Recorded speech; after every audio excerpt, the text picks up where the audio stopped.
Aujourd'hui, nous allons parler du couple Océane et Olivier et de leur marque de vin Maison Bagarre. Océane et Maison Bagarre, ça serait pas un énorme coup de com'? Maxine de mon colis Maison Bagarre. Pourquoi c'était sûr que Maison Bagarre n'allait pas fonctionner? Je pense que vous avez tous vu la vidéo de Océane là où elle parle du flop en fait de sa marque Maison Bagarre. Pour rappel, c'est bon là. La meuf, elle a fait une collab avec Coca en plein milieu d'un génocide où on boycottait la marque. Coucou tout le monde, j'espère que vous allez bien. Moi, ça va. Trop content de vous retrouver aujourd'hui pour une nouvelle vidéo.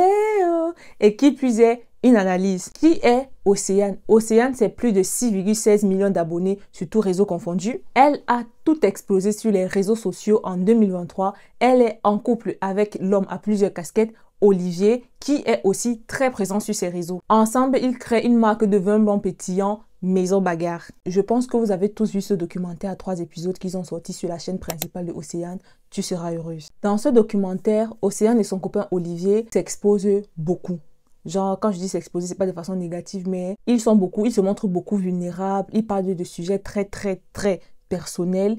En fait, ils se présentent comme on ne les a jamais vus. Et dans tout ça, ils vont consacrer un épisode tout entier à leur marque de vin pétillant, Maison Bagarre. Et c'est cet acte qui a poussé les internautes à se demander s'ils n'étaient peut-être pas en train de se faire manipuler par ce couple de deux personnes très intelligentes. Dans cette vidéo, nous allons décortiquer ce qui semble être une stratégie marketing bien rodée pour mettre au devant de la scène leur marque de vin. Pour cela, on va commencer par une analyse du documentaire épisode par épisode. Le premier épisode de Tu seras heureuse sera essentiellement centré sur la santé mentale de Océane.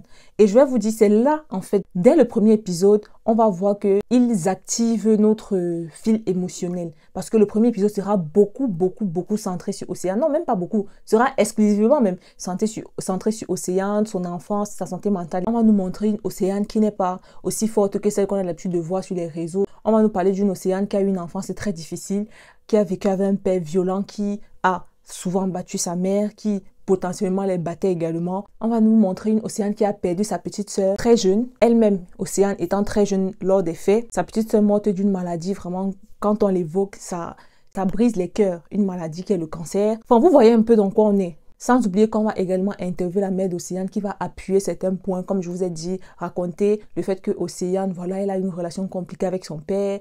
Oui, son père était violent, son père ne les aimait pas, sa mère a fini par les élever seule finalement parce que son père les a mis à la porte. En fait, raconter l'histoire qui semble être l'histoire de millions de personnes, mais une histoire très bien racontée. Moi, quand j'ai regardé le premier épisode, parce que j'étais à l'affût tout le temps, quand j'ai regardé le premier épisode, je suis sortie de là en larmes. Limite, Océane, si elle avait été devant moi, j'aurais eu envie de lui faire un câlin.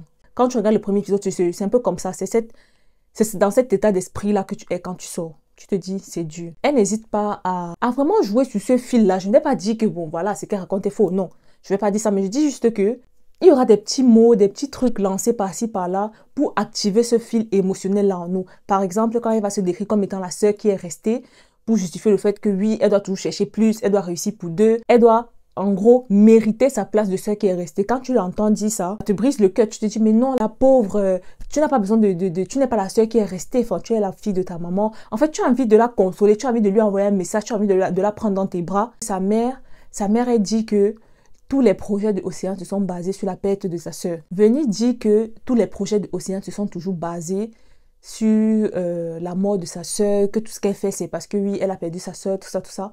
C'est un très bon storytelling. Je ne suis pas en train de dire que c'est faux parce que nous savons tous que c'est vrai. Je dis juste que c'est un storytelling sans égal. Ça va effectivement attiser l'empathie chez les gens, activer ton côté émotionnel en fait. Donc je pense que c'était ça un peu le but du premier épisode. Nous activer émotionnellement pour qu'on soit émotionnellement ouvert à recevoir ce qui va venir par la suite. Dans le deuxième épisode, nous allons remarquer que c'est plus la santé de Olivier et leur dynamique de couple qui est mise en avant. Ils ne vont pas hésiter à mettre en avant le fait que oui, leur couple est essentiellement basé sur le travail. Même quand Olivier raconte leur rencontre, oui, dès qu'il a vu, il a voulu l'aider, il a dit oui, ça c'est une star, je veux t'aider à devenir une star. Il nous montre que le début de leur relation en fait, c'était ça, c'était le travail. Plus haut, je vous ai dit qu'elle s'est mise en couple avec un homme à plusieurs casquettes, Olivier. J'ai utilisé ce terme pour le qualifier parce que quand tu regardes l'épisode, tu vois qu'il fait énormément de choses. Il a énormément d'aptitudes. Il est réalisateur, il est directeur artistique, il monte des vidéos. C'est lui qui a fait le design de leur canette pour Maison Bagarre. Enfin, il est sur tous les fronts. En même temps, il est père, ensuite il est son copain. Ils nous ont montré tout ça pour nous donner l'origine de son surmenage. Il a eu de gros problèmes de santé mentale. Et tout ça, en fait, c'est pour nous raconter pourquoi est-ce qu'il en était arrivé là. Ils mettent beaucoup l'accent sur le travail. On pourrait même dire qu'ils font l'apologie de la méritocratie. En mode, de, tout ce qu'on a, c'est parce qu'on travaille, c'est parce qu'on ne fait absolument pas de pause. Ensuite, on va assister à des scènes très choquantes de Olivier en pleine crise. Étant donné que sur les réseaux, on a toujours eu l'image d'un lomotif super drôle, super good vibes, super... Comme je vous ai dit, en fait, dans ce documentaire, ils se sont montrés comme on ne les a jamais vus. Ça a choqué plus d'un. Donc moi, j'ai été vraiment choquée. Je me suis dit, mais... ouais, c'est grave là. Une grosse prévention sur la santé mentale. Il n'a pas arrêté de dire que oui, voilà, il sait que il a pu s'en sortir aussi facilement parce qu'il est privilégié. Et ça, c'est vrai que peut-être s'il n'était pas autant privilégié, ça leur aurait pris plus de temps. Ça aurait été un peu plus difficile pour eux de sortir de toutes leurs phases difficiles. Et ça aussi, c'est vrai.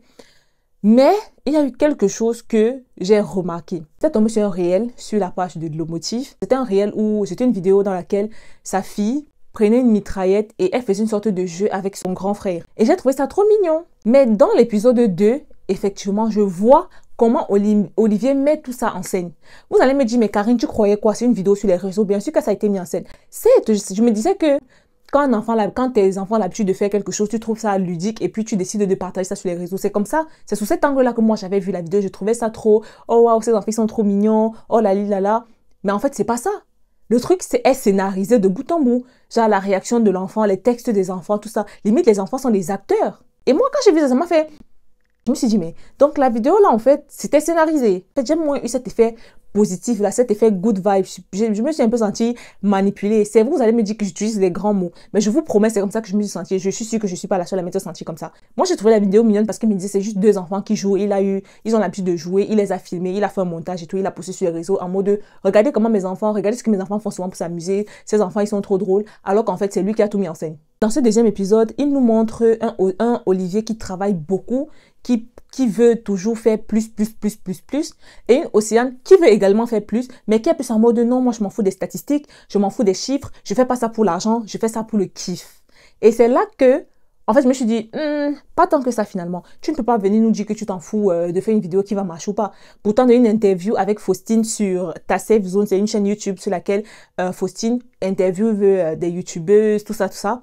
Elle avait dit, et je vais mettre cet extrait, qu'elle fait très attention aux statistiques. Moi, je n'ai pas, mais c'est-à-dire que tu notes tout ça. C'est-à-dire que quand tu regardes ta vidéo et que tu vois que les gens ils décrochent au bout de 10 minutes, tu notes ce qui s'est passé au bout de 10 minutes et tu te dis, je ferai jamais ça sur ma vidéo d'après. Bah, c'est comme ça que j'ai appris à faire des vidéos qui font un minimum de millions de vues, tu vois. Mais t'as accès aux analytics. Et je pense même qu'il y avait une interview dans laquelle elle a dit, si sa miniature n'a pas un certain taux de clics, elle ne va pas l'utiliser ou bien elle va la changer. Ça prouve à quel point elle fait attention aux statistiques. Mais dans la vidéo, on nous montre une Océane qui, non, moi je veux juste kiffer, mais Olivier, là, il me stresse avec les chiffres. Moi, c'est pas comme ça que je suis. Je fais pas attention aux chiffres. Moi, je veux juste kiffer. Alors que, en fait, non, tu ne veux pas juste kiffer. Tu fais des vidéos pour que ça marche. Toi aussi, tu fais attention aux chiffres. En sortant même encore de ce deuxième épisode-là, j'étais en mode, j'attends la suite, j'attends de voir comment est-ce qu'ils ont pu se relever, en fait.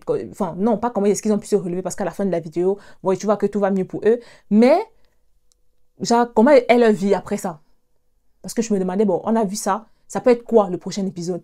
Et directement à la fin, ils ont teasé le prochain épisode avec des messages de Océane qui disait qu'elle veut lancer une marque de vin.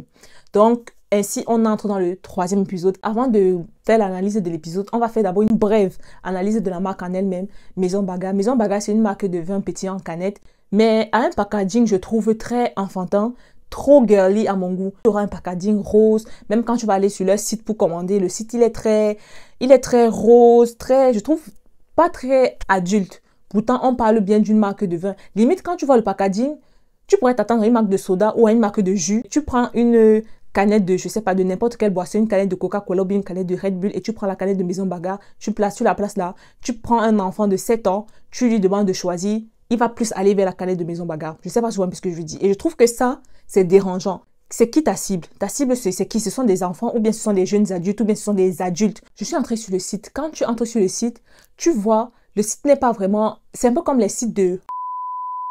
Vous voyez, ces sites-là où beaucoup d'adultes se plaignent qu'il n'y a pas un contrôle d'âge. Et c'est la réalité.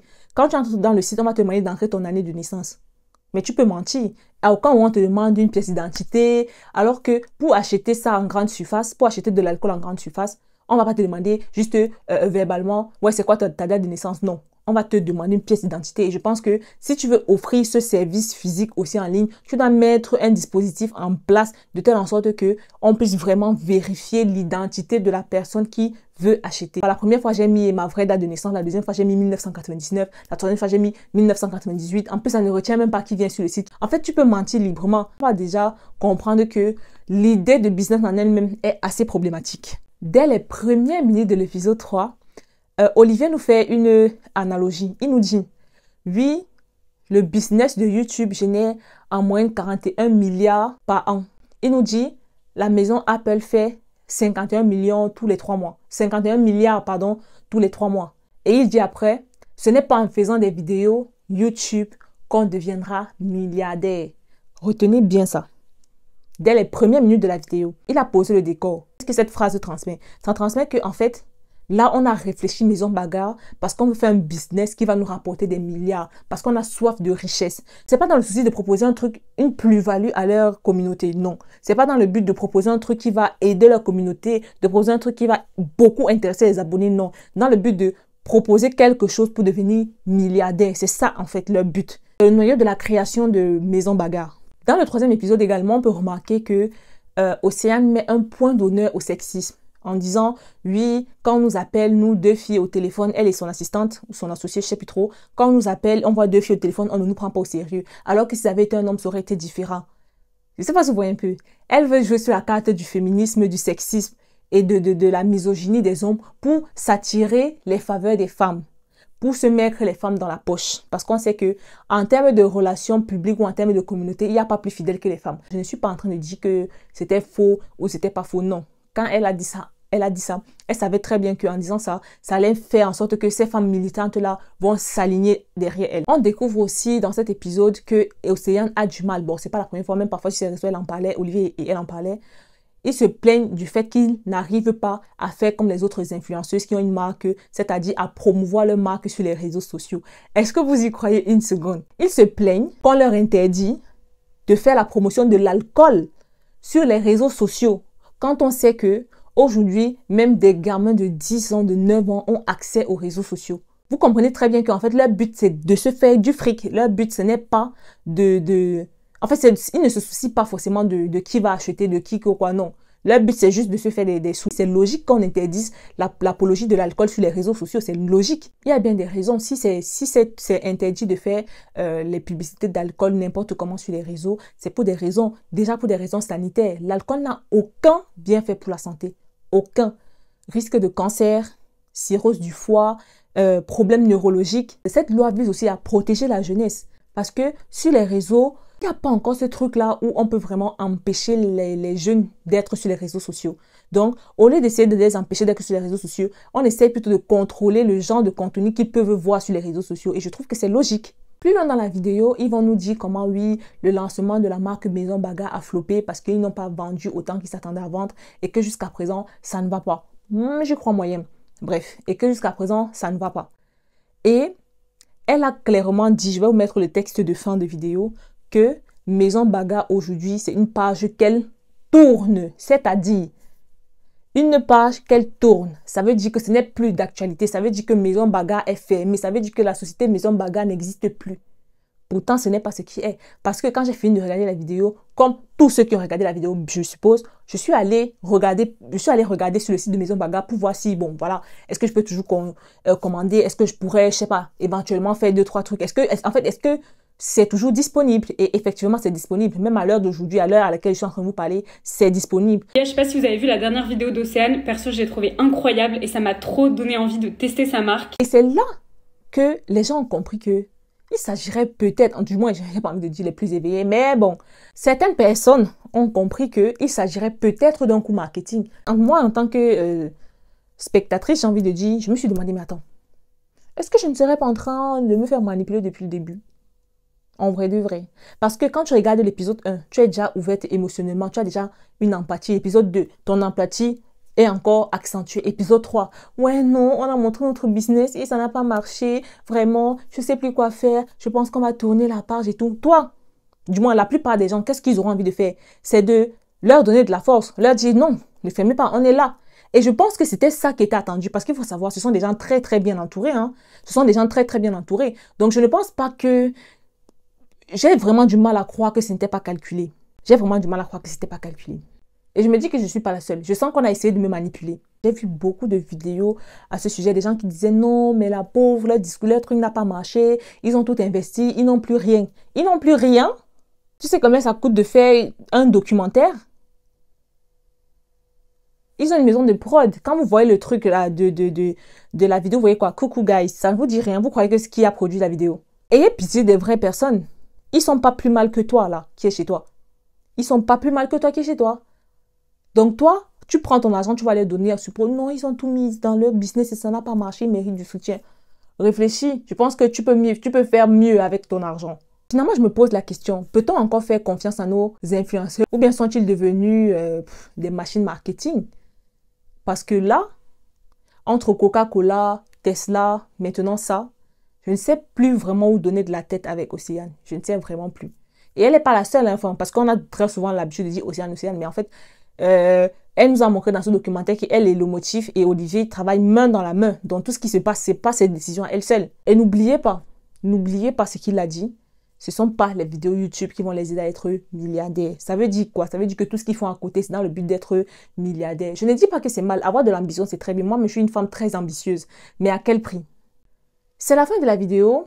J'espère que mon analyse vous aura plu. N'hésitez pas à liker la vidéo pour m'encourager. À venir me suivre sur Instagram et TikTok parce que là-bas, je propose du contenu qualitatif et différent de ce que je propose sur YouTube pour que, en me suivant sur mes réseaux, vous ayez une plus-value. Voilà, n'hésite pas à me dire en commentaire ce que tu as pensé de ma vidéo et on se dit à mercredi prochain pour une nouvelle vidéo. I mean, where the fuck should I really even start? I got hoes that I'm keeping in the dark. I got my niggas cross the street living large. Thinking back to